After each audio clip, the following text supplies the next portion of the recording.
Kehadiran Kim sebagai motor pendukung RK membuat banyak partai berpotensi masuk ke dalam koalisi gemuk Kim Plus, seperti Nasdem, PKS, dan PKB. Kondisi ini berpotensi membuat Anies Baswedan terancam kehilangan dukungan partai di Pilgub Jakarta, sekaligus memunculkan isu skenario RK melawan kotak kosong. Lantas beranikah PDI Perjuangan mengusung Anies demi hindari kotak kosong di Pilgub Jakarta? Kita akan bahas bersama politisi PDI Perjuangan Deddy Sitorus dan juga jubir dari PKS Muhammad Khalid serta Direktur Eksekutif Poltreking Mas Hanta Yuda. Selamat petang Mas Hanta, Bang Deddy, Selamat Mas petang, Khalid. Cynthia. Selamat petang semua. Bang Deddy, Mas Khalid. Salam, Bro. Terima kasih sudah bergabung bersama kami di Kompas Petang. Bang Deddy, ini kalau lihat perkembangan sampai hari ini nih, PKB kemarin sudah didatangi oleh PSI. Sekarang tinggal PDIP dan PKS yang setidaknya paling memungkinkan untuk berkoalisi melawan Kim Plus. Apa ada kemungkinan ke sana PDIP berkoalisi dengan PKS? Ya, memang kan petanya ini melawan kotak kosong atau melawan otak kosong kan. Jadi ini yang terjadi di DKI kalau menurut saya. Dan ini memang agak sulit kita ketika ada agenda-agenda tersembunyi penguasa, pasti jadi agak ribet ini. Kalau realitanya kan PDI Perjuangan tidak bisa maju sendiri di Pilkada DKI. Kita butuh teman, dan sejauh ini kita berupaya membangun komunikasi dengan PKB. Maka tidak mengherankan kemudian Kaisang pergi ke PKB sebagai partai santri, kan kira-kira gitu nih. Tentu agendanya ya tidak lain tidak bukan bagaimana supaya bisa merebut PKB. Kalau bagi kami di PDI Perjuangan, kami melihat bahwa Jakarta ini adalah sebuah daerah yang sangat penting sebagai mercusuar peradaban politik kita. Tentu kami tidak berharap kotak kosong yang terjadi di DKI Jakarta, karena itu akan memberikan legitimasi, akan memberikan presiden yang buruk dalam perkembangan demokrasi kita ke depan. Ya. Nah, kalau PDI Perjuangan tentu akan berusaha untuk menjalin komunikasi dengan pihak manapun yang belum membuat keputusan yang bersifat final and binding ya, soal akan maju dengan calon yang mana. Tetapi kan ya, isu yang kita dengar-dengar ini kan beragam-ragam ini. Kan misalnya Pak Anies tidak akan maju nih, kan kira-kira seperti itu nih, ada isu rumor di publik kan kira-kira begitu. Bahwa Pak Ridwan Kamil akan maju dengan kotak kosong karena ini kan beberapa analis sudah menyebutkan ada kemungkinan besarnya PDIP yang paling memungkinkan dengan PKS setelah PKB bertemu dengan Mas Kaisang kemarin. Ada nggak kemungkinan ke situ? Ya kalau kemungkinan itu mungkin bisa ditanyakan dengan PKS ya. Tapi kan namanya negosiasi itu kan harus all parties itu kan memang harus pada ada kesetaraan gitu kan. Nah, dalam konteks itu mungkin komunikasi masih terus harus kita lanjutkan dengan PKS. Gitu. Tapi sudah komunikasi dengan PKS. Kalau belum mumpung ada Mas Khalid nih. Ya omong-omong begitu kan harus di rapat setengah kamar, Mbak. Nggak bisa di depan publik begini, Pak. Saya kira itu terlalu berlebihan lah kalau kita ngomong hal-hal yang sangat spesifik. Karena kerjasama politik itu kan memerlukan diskusi yang mendalam tentang banyak hal. Bukan cuma tentang nama gitu. Karena tentu ada banyak kepentingan yang terkait, ada banyak trade-off, ada banyak kompromi kan seperti itu, Mbak. Baik, gimana Mas Khalid? Ini kan waktu sudah semakin dekat, belum deal-deal, apa sudah mulai ada pendekatan dengan PDIP?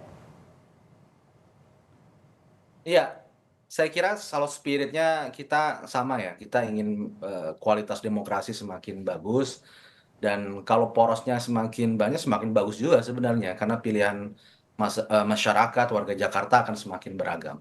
Itu adalah idealita keinginan kita semua. Saya yakin setiap partai politik menginginkan kader terbaiknya untuk berkontestasi dalam pilkada. Sebenarnya kalau kita lihat keputusan dari Partai Keadilan Sejahtera sebagai partai pemenang yang mendapatkan mandat dari warga Jakarta tertinggi untuk pemilu 2024, kami memutuskan pada prinsipnya adalah PKS ingin kadernya menjadi calon gubernur atau calon wakil gubernur di Pilkada Jakarta nanti. Jadi itu adalah poin besarnya. Kemudian PKS memutuskan dengan melihat konstelasi yang ada, kami memutuskan bahwa kita ingin mengusung pasangan Anies Sohibul Iman atau pasangan aman sebagai kandidat yang kita usung. Namun demikian memang prosesnya tidak mudah karena sejak 25 Juni kita deklarasikan, sampai kemarin kita juga memberikan deadline juga kepada Mas Anies. Kita kan baru mempunyai 18 kursi. Kita kurang 4 kursi lagi nih. Nah, Ya. iya. Jadi PKS pun walaupun partai pemenang, kita belum bisa menggenapi persyaratan untuk maju sendiri. Kita masih membutuhkan tambahan 4 kursi. Dan kami juga sudah sampaikan kepada Mas Anies sebagai kandidat yang kita usung, ya, kita memiliki wakil yang kita ajukan Bapak Sohibul Iman, pasangan aman ini, agar digenapi 4 kursi ini Ya. sampai pada tanggal 4 Agustus kemarin. Ya, kepada Mas Anies kita meminta untuk segera menggenapi tiket tersebut. Dan ini hal yang sangat wajar sekali. Karena setiap kandidat yang ingin maju dalam pilkada, kita ada sekitar 500 lebih pilkada. Kandidat-kandidat yang ingin berkompetisi di pilkada, mereka harus melakukan komunikasi politik ke semua pihak. Untuk apa? Agar dia mendapatkan tiket untuk bisa berlayar atau berkontestasi. Karena itulah syarat administratif di situ. Nah, saat ini ketika kita sudah menyampaikan bahwa pasangan aman untuk bisa berlayar kita membutuhkan 4 kursi, maka Tapi apakah masih stick dengan Sohibul pilihannya? Tidak ada ruang untuk membuka ruang dengan partai lain? ya sampai detik ini keputusan itu masih tetap kita pegang ya, karena Tapi kan tetap kurang nih Pak kursinya. betul, itulah kenapa kita menugaskan kepada Mas Anies sebagai kandidat untuk bisa memastikan komunikasi politik kepada partai-partai yang lainnya. Sebenarnya pada di awal kita memiliki kesepakatan titik temu dengan Partai Nasdem. Partai Nasdem waktu itu dengan usulan kami, yakni pasangan aman, mereka tidak menolak dan menyambut baik pasangan tersebut, sehingga kita bisa mengusulkan membuat tiket itu bisa berlayar. Oke. Namun dalam politik ini kan tidak bisa hanya secara lisan, kita membutuhkan sebuah keputusan yang lebih definitif. Nah, kemudian dengan inilah kita sekarang membuka sebuah pertimbangan-pertimbangan bagaimanakah setelah deadline 4 Agustus itu terlewati, karena itulah kesepakatan kita bersama dengan Mas Anies. Oke. Ya. Saya ke Mas Hanta. Mas Hanta, bagaimana melihat kondisi saat ini di mana posisi Anies Baswedan bisa dikatakan terjepit dan juga di tengah-tengah bagaimana Kim Plus ini semakin membuka ruang dengan setiap partai politik? Ya, Cynthia, peta elektoral Pilkada DKI kalau kita baca hari ini agak sedikit lebih terang dibanding sebelumnya. Dia sedang bergerak kepada dua potensi peta. Satu, Kim Plus yang kemungkinan figurnya Ridwan Kamil itu berhadapan dengan kota kosong, atau betul-betul ada head to head pertarungan yang keras antara Kim Plus tadi, mungkin Ridwan Kamil, melawan lawannya, apakah Anies Baswedan atau yang lainnya. Artinya Pilkada DKI akan terlaksana dalam satu putaran saja. Kecil kemungkinan akan ada 3 poros politik. Kenapa ini terjadi? Petanya menjadi komplikasi ini terjadi, kompleksitasnya muncul karena tadi tidak ada satu partai pun yang memenuhi syarat untuk bisa mendukung pasangan calon tanpa berkoalisi. 22 kursi. Nah, dari data ini maka potensi opsi koalisinya tinggi, sebenarnya banyak. PD Perjuangan PKS bisa, PD Perjuangan dengan Nasdem bisa, PKB dengan PKS bisa, PKS dengan Nasdem bisa, dan seterusnya.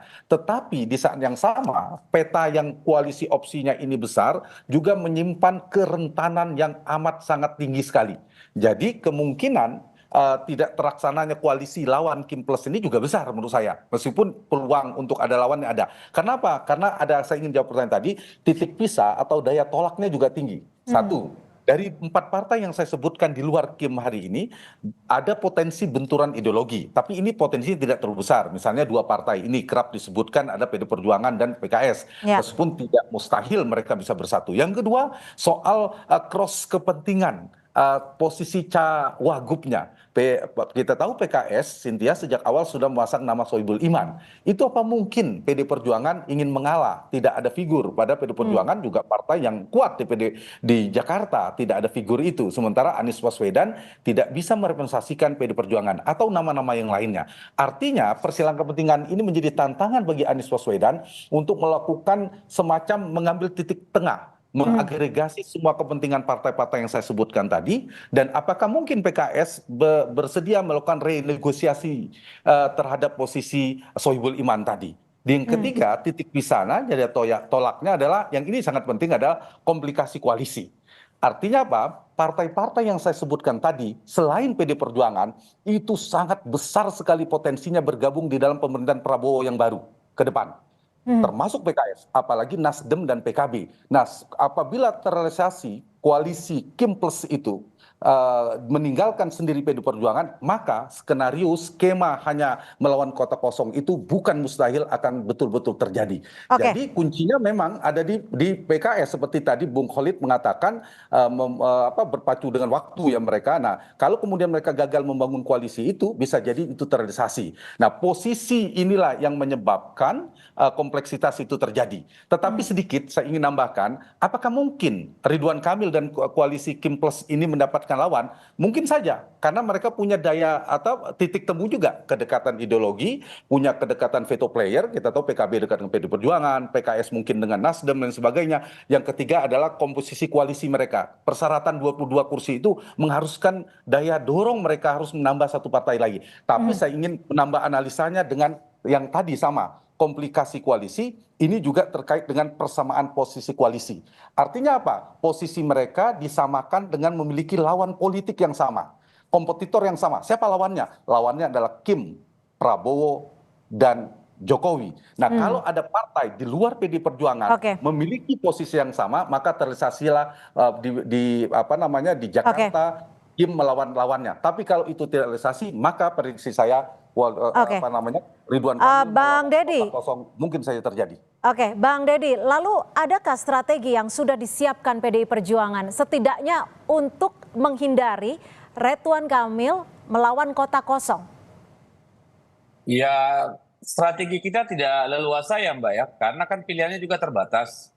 Either dengan PKB atau ya sejauh mana kita bisa bernegosiasi dengan PKS, karena PKS kan sudah mengajukan nama pasangan calon gubernur dan wakil gubernur. Jadi memang kita tidak dalam posisi yang leluasa untuk melakukan manuver-manuver politik gitu. Dan kalau saya sih berharap agar kita sama-sama memikirkan bagaimana kita menghasilkan satu proses demokrasi, proses pemilu yang memberikan ruang dan pilihan kepada rakyat sebanyak-banyaknya. Sangat menyedihkan kalau untuk DKI itu terjadi kota kosong gitu. Karena apa? Kalau kota kosong ini dibiasakan, pertama kita rugi secara anggaran. Ngapain biaya pemilu gede-gede kalau kota kosong? Itu sama saja, udah serahkan saja kepada DPRD, kan seperti itu.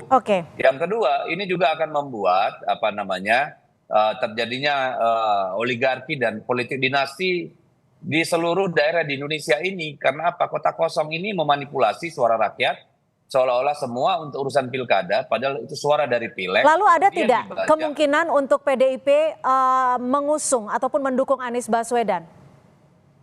Kalau soal mendukung Anies Baswedan, saya kira kan tadi saya sudah sebut Mbak, ya, bahwa pilihan itu agak terbatas karena apa? Anies Baswedan itu kan diusulkan dengan pasangan calon yang sudah lengkap gitu. Jadi saya kira ya nanti kita lihat apakah ada ruang untuk memecah kebekuan ini atau tidak gitu. Saya kira proses itu masih ada waktu untuk kita bicarakan. Tapi saya lanjut yang tadi Mbak, ini penting banget bagi saya. Karena apa? Kebiasaan kota kosong ini sangat berbahaya buat demokrasi kita Mbak. Bayangkan kalau kota kosong terjadi daerah, maka kita selalu punya pemimpin yang punya uang, bukan punya kemampuan gitu loh. Kota kosong itu bisa jadi sama dengan otak kosong kalau menurut saya gitu. Bagaimanapun demokrasi ini harus sehat, harus memberikan opsi-opsi. Karena tidak memberikan opsi-opsi, kita kembalikan saja ke DPR dan DPRD. Tidak usah buang duit puluhan ratusan triliun untuk pemilu gitu Mbak. Nah, Mas Solid, kalau memang pasangan yang diajukan oleh PKS aman, Anies Sohibul ini tidak bisa dikatakan tidak laku terjual gitu ya. Apa yang akan dilakukan PKS? Apakah akan berunding untuk lebih lanjut ke PDIP atau bergabung ke Kim Plus? Ya, sebagai partai politik kita akan pertama ya mengajukan kader yang terbaik kita untuk maju calon gubernur atau wakil gubernur. Yang kedua adalah memastikan tiket kompetisi itu bisa kita penuhi. Itu yang paling utama. Jadi segala upaya komunikasi politik itu akan kita lakukan ke arah sana. Jadi kalau kita melihat proses yang ada saat ini, dinamika yang ada, kita melihat apakah pasangan aman ini mampu berlayar atau tidak, itu juga akan kita kaji. Ya, akan kita kaji, dan jika ada peluang-peluang yang lain, kita juga akan mengkajinya. Karena bagaimanapun juga, kita harus melihat prospek dan visibilitas terkait kandidat yang akan kita usung nanti. Oke, Jika tapi memang misal, Mas Solid, tapi benar nggak sih kalau sudah ada tawaran dari Kim Plus untuk memasangkan RK dan juga Ahmad Syahiku? tawaran dari teman-teman dari Golkar ya, itu memang sudah lama kita peroleh. Bahkan sebelum kita mengusung pasangan aman, itu juga sudah pernah ditawarkan juga. Jadi ketika ada tawaran itu, kami dari PKS mengusung aman ya. Namun demikian, plan bahwasanya pasangan aman, ya, pasangan Anies Sohibul Iman itu kita memiliki term and condition yang kami sampaikan tadi hingga 4 Agustus yang lalu. Sehingga proses di sini kita sekarang mulai membuka komunikasi dengan pihak-pihak yang lainnya. Kenapa Pihak-pihak demikian? mana nih? Kim Plus kah? Siapapun kita buka komunikasinya, termasuk dengan Kim. Ya, termasuk dengan Kim kita buka komunikasinya. Karena tentu setelah 40 hari proses negosiasi, proses komunikasi politik itu tidak berprogres, tidak mendapatkan kejelasan, maka itu akan menimbulkan ketidakpastian terkait pasangan ini. Dan tentu DPP PKS akan mengkaji prospek bagaimana ke depan pasangan ini akankah berlayar atau tidak. Sehingga komunikasi dengan Kim kita lakukan, bahkan juga dengan teman-teman PDIP juga bisa kita lakukan untuk bagaimana kita bisa membentuk tiket untuk bisa berlayar di Pilkada Jakarta nanti. Karena itulah persyaratan penting untuk kita dapatkan untuk di fase awal ini. Oke, Mas Hanta, ini kan semakin mendekati ke waktu pendaftaran. Kalau dari perspektif Anda, apa sih setidaknya yang menghalangi ataupun menjadikan lancar terkait dengan titik nego ataupun titik temu antara para partai? Ada dua faktor dari sisi Anies Baswedannya dan partai itu sendiri. Jadi satu faktor Anies Baswedan, apakah dia bisa menjadi titik temu untuk mengagregasi semua kepentingan partai yang bersilangan tadi. Itu kan sulit sekali, karena semua menginginkan posisi strategis sebagai cawagup dan seterusnya. Apalagi sekarang ada kompleksitas, ada pemerintahan baru Prabowo Gibran. Yang kedua, apakah mungkin partai-partai yang 4 di luar pemerintahan PDI Perjuangan, PKS, Nasdem, dan PKB itu memiliki titik temu menurut saya tidak lebih kuat daripada faktor yang dimiliki oleh Kim hari ini. Nah, saya melihat tendensi ya, atau kata lainnya indikasi PKS merubah haluan politiknya per hari ini cukup keras, cukup kuat ketimbang sebelumnya. Ada 3 faktor kalau kita catat. Satu, ketika Presiden PKS mengeluarkan statement, undang-undang dong Pak Prabowo, PKS untuk gabung di pemerintahan. Itu kalimat penting untuk bergabung dalam pemerintahan. Artinya PKS membuka diri kemungkinan untuk bergabung di pemerintahan Prabowo Gibran. Di dalam Kim Plus itu ada Prabowo Gibrannya, tanda petik ya, pemerintahan pusat yang tidak bisa dipisahkan. Yang kedua, dukungan Partai Keadilan Sejahtera kepada Bobi di Sumatera Utara. Dan yang ketiga, komposisi yang barusan Cynthia tanyakan kepada Bung Khalid tadi tentang kemungkinan Presiden PKS Pak Syahiku itu dipasangkan dengan Ridwan Kamil.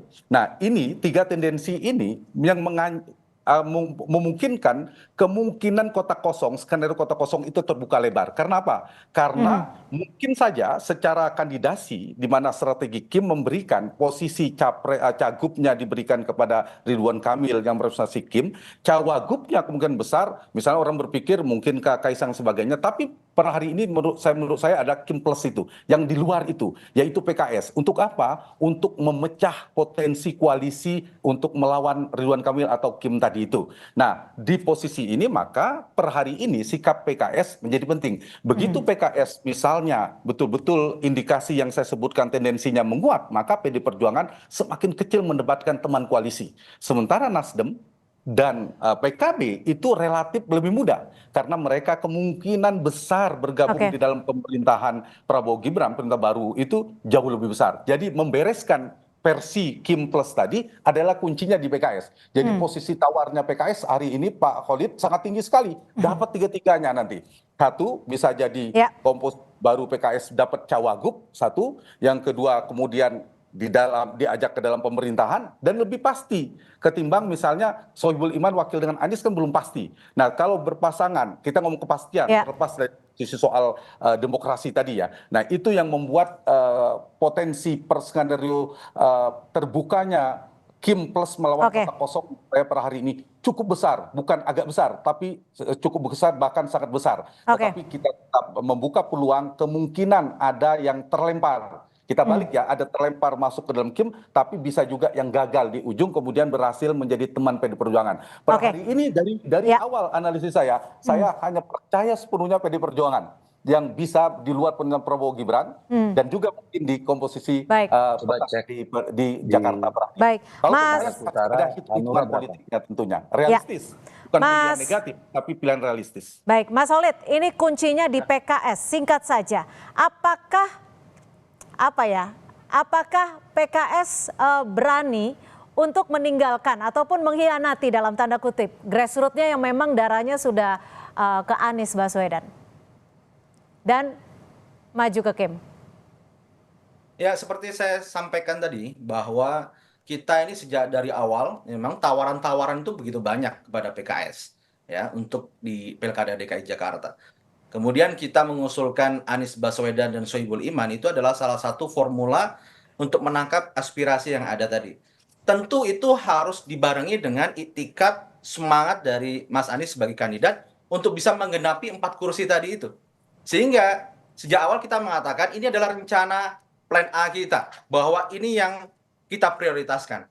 Tapi dalam politik itu kan tidak bisa kita hidup dalam situasi yang tidak pasti. Kepastian harus ada. Ini tiket ini bisa berlayar atau tidak.